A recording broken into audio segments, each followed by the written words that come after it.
Oke guys, balik lagi di LA Lights Concert Muse live in Jakarta. Sekarang Katy sudah bersama Muse, tapi biasanya kalau mereka bertiga, kali ini cuma berdua saja, basisnya tidak ada.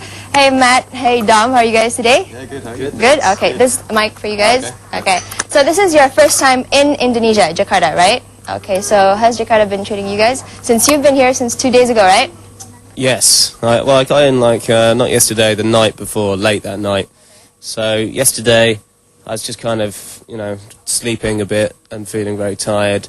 But so far, we went out the night before last and had a good time. And so far, it's great. It's great to be here. It's our first time here, so we're excited to play. Certainly this evening. That's going to be the main highlight. But hopefully, we're going to get to see some more things of the city, maybe today and definitely tomorrow before we leave. All right, great.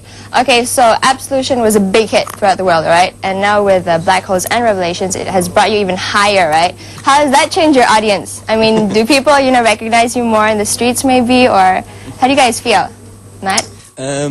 Yeah, I think it definitely seems to have reached a wider audience. I think some songs sort of reached outside of what we were doing before. I think quite a lot of the songs on this album have got a different style to what people expected. But yeah, I think it's definitely taken us, all the concerts we're playing are much bigger than we've ever played before, and it's the first chance we've had to really come and tour a full tour of Asia, and also hoping to play in Eastern Europe, South America, maybe South Africa as well. So it's kind of more like a full world tour. So it's really, I think this album has taken us to a lot of new places. Okay, so that's great for you guys, right? Yeah, of course. But you guys get tired of the tours and the concerts and all that? You guys get homesick? Well, occasionally, yeah, but it's you kind of when you're on the tour, you have your band and you have a lot of crew as well. So it's kind of like you're touring with a big group of friends, So it's a kind of like moving party, basically. So it can be when people socialise and come out and don't stay in their room using computer all day, then it can be actually really good fun. Okay, all right. So now your hits, Supermassive, Black Hole, and Starlight. They're huge hits in Indonesia, okay, and of course throughout the world too, in other parts of the country. Supermassive, Black Hole, and Starlight, yeah. Okay, so what were you guys listening to while making those two songs? Or is there any stories behind the songs? Well, Supermassive was kind of it was a kind of song. I think when we first played it was more of a joke. Really, it wasn't really something we took seriously. Really? Yeah, because I think we first playing it was like a little bit funky, and it sounded very much like it sounded a bit like Prince or something. It sounded like something a little bit out of the ordinary. So we didn't know if we could actually make it work on the album. So that song was more of a strange experiment that we were kind of surprised that it worked and it ended up on the album. Starlight, I guess that was kind of, it was kind of one of the more simpler songs on the album, and we kind of struggled to keep it simple, I think, when we were first initially working on it in the south of France. And it wasn't until we really went to New York and we kind of started hanging around New York and kind of absorbing the energy of the city and, just getting a good feel of the city. I think that had quite an influence over how it ended up being. So we kind of put a nice kind of glam drum beat on it. I think a lot of the drum beats changed when we went to New York, just out of just being in the city and spending time there and hanging out in kind of bars and clubs and listening to different music that you wouldn't normally listen to. So that had quite an influence on it. So it took a while, but we got there in the end. All right, so you guys, I'm really looking forward for the concert tonight because you guys are very energetic live, and that has brought you the Brit Award for Best Live Act twice. Congratulations on that. But I have a question. You guys are three usually, right? A trio.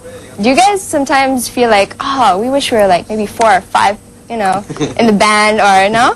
Yeah, and actually, no, we've got a fourth person who talks. Additional, yeah? Yeah, we've got a fourth guy who kind of plays on about half the songs, because especially the songs on the new album have got extra parts on, so it kind of makes sense to go past just being the three-piece, And I think in the studio, the three of us, we've always kind of played and extra instruments other than what we just play, What's the best part about being a trio? Well, being a trio, I suppose, is there's something nice about keeping things simple, for some songs. And when you're playing, I think when you're playing some rocking stuff, I think the less instruments the better, because it ends up being having more impact because it's it's more simple sounding, I suppose. And it has a lot more space in the music when you've only got 3 instruments. And so yeah, like you said, in a live environment, you kind of, you need a lot of space for all the instruments to kind of work together, but you can also hear everything very kind of individually as well, so it makes it kind of seem a lot bigger and heavier and more powerful, I think. Okay, and what's the worst part about being a trio? The worst part is lack of people to go to go out with. Yeah, I suppose. Okay. There's only 3 of you. Yeah, but I suppose how many crew do we have now? We've got about 10 crew, so I suppose the crew make up for it. Oh, okay. Do you have any favorite trio bands, or? Yeah, probably Jimi Hendrix Experience. I think was brilliant, really great. Yeah. Who else was there?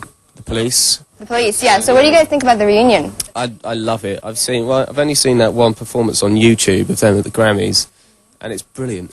You know, they really seem right on form. You know, they're kind of back on the case. So I can't wait to see him. But like other bands, you know, like even like Led Zeppelin, they were ultimately a three-piece band. You know, yeah, you know, with 3 instruments and a vocal. You know, you do 2 things, don't you, at once? And even like the band of Rage Against the Machine as well. That was kind of ultimately again a 3-piece. So. You know, these kind of bands were quite an influence because they were so powerful, you know, and I think you've got to play in a slightly different way if you're only 3 people to really make a big song. Okay, about the concert tonight, how are you guys getting ready for the concert? A massage maybe, or, you know? I didn't think of that. Yeah, that's probably a very good idea, yeah. I don't know, really. No, I think a massage will make me fall asleep, though. I think I need to do something that makes me a bit more excited and active, yeah. So maybe they might go and play tennis or something, or go for a swim, or... Go for a walk, you know. Yeah, do something a little bit active. Yeah, try and stay awake because the jet lag is making me it's making me fall asleep.